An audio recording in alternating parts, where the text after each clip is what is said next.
L'eau qui coule de source ici est le seul point d'approvisionnement pour ces petits-enfants dont l'âge varie entre 7 et 9 ans. La source où ils se retrouvent une fois de plus ce jour a été aménagée par les autochtones du lieu dit Damas, l'un des quartiers sans eau, à Yaoundé. Albert Atangana Fouda en parle, la mort dans l'âme en sa qualité de chef de quartier. Effectivement, je peux vous dire qu'en Simeon 3, vulgairement appelé quartier Damas, est sans eau depuis 8 ans aujourd'hui.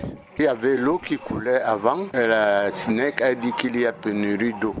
La SNEC même est venue retirer ses compteurs. À Yaoundé, depuis des années, plusieurs quartiers à forte agglomération sont concernés par les robinets à sec. Une association a même pris sur elle de porter les souffrances des habitants des 10 quartiers auprès des pouvoirs publics. Les résultats de ce lobbying sont mitigés. Manassé Adouemé Olaga est le secrétaire général de la Ligue camerounaise des consommateurs. La Kamwata est en train d'investir lourd dans la modification des anciennes canalisations au centre-ville. Leur priorité devait être tout d'abord de pouvoir satisfaire nos frères des nouvelles localités pour qu'ils puissent avoir au moins accès à l'eau, pouvoir vaquer à leurs occupations. Au fil du temps, les habitants de ces quartiers sans eau endurent de plus en plus le pire. Nous avons des problèmes de digestion, à dysenterie.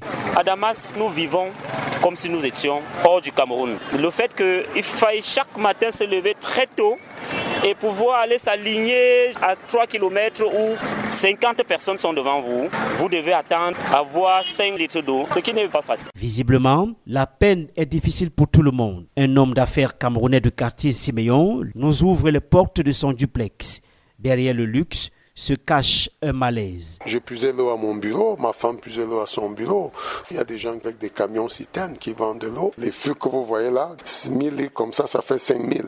Alors s'il faut 2 comme ça fait 10 000. 250 mètres cubes d'eau sont nécessaires par jour pour satisfaire la demande en eau potable de près de 3 millions d'habitants de la ville de Yaoundé. Il faut l'investissement de l'État dans l'adduction en eau potable. Pour le cas des quartiers Damas, Siméon et environ, les derniers travaux du genre avaient été effectués en 1993 pour satisfaire un ex-collaborateur du chef de l'État, nous confie sous anonymat un responsable de la société de distribution d'eau potable du Cameroun. Pour la masse, il faudra peut-être attendre 2019, année d'aboutissement d'un projet du gouvernement camerounais en cours visant à porter l'offre en eau potable dans toute la capitale politique à 315 mètres cubes d'eau par jour. Yaoundé, Emmanuel Jultap, VOA Afrique.